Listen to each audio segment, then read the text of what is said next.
Haluan mo lang ng toothpaste ang petroleum jelly at magugulat ka sa resulta. Pagkatapos mong matutunan ang tip na to, siguradong gusto mong magpasalamat sa akin ng paulit-ulit. Sigurado akong may petroleum jelly ka sa bahay, pero alam mo ba na meron itong mga sikreto na kakaunti lang ang nakakaalam? Sa video na ito, ipapakita ko sa iyo kung paano mo masusulit ang gamit ng simpleng produktong ito. Huwag mong iskip ang video dahil sa huli, may ibabahagi akong sobrang unexpected na tip na siguradong hindi mo pa na-try kahit kailan. Sa isang maliit na lalagyan, maglagay ng 2 kutsara ng petroleum jelly. Pagkatapos, dagdagan mo ng sapat na dami ng toothpaste, kahit anong brand pwede. Haluin ng mabuti hanggang sa maging makrema ang texture. Kung ang salamin mo ay malabo o may maliliit na gasgas, ito na ang solusyon. Gamit ang cotton bud, dahan-dahang ipahid ang halo ng toothpaste at petroleum jelly sa salamin. Ikalat ito ng maayos at hayaan munang kumapit ng ilang minuto. Pagkatapos, punasan gamit ang bulak o malinis na tela. Makikita mong parang bago ulit ang salamin mo, kuminang at walang bakas.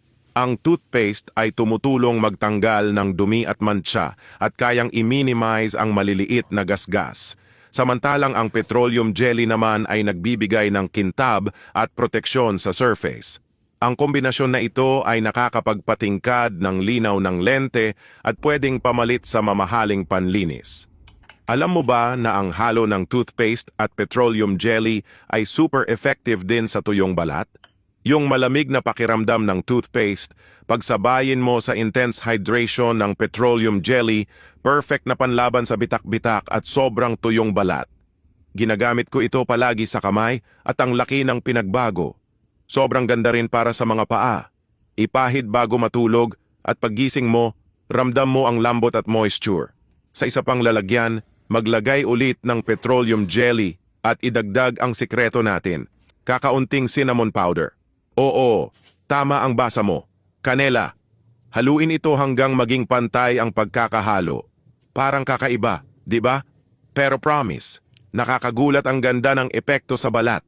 Ang cinnamon ay mayaman sa antioxidants at kapag pinagsama mo ito sa petroleum jelly, nakakatulong ito upang mabawasan ang wrinkles at mapanumbalik ang sigla ng balat.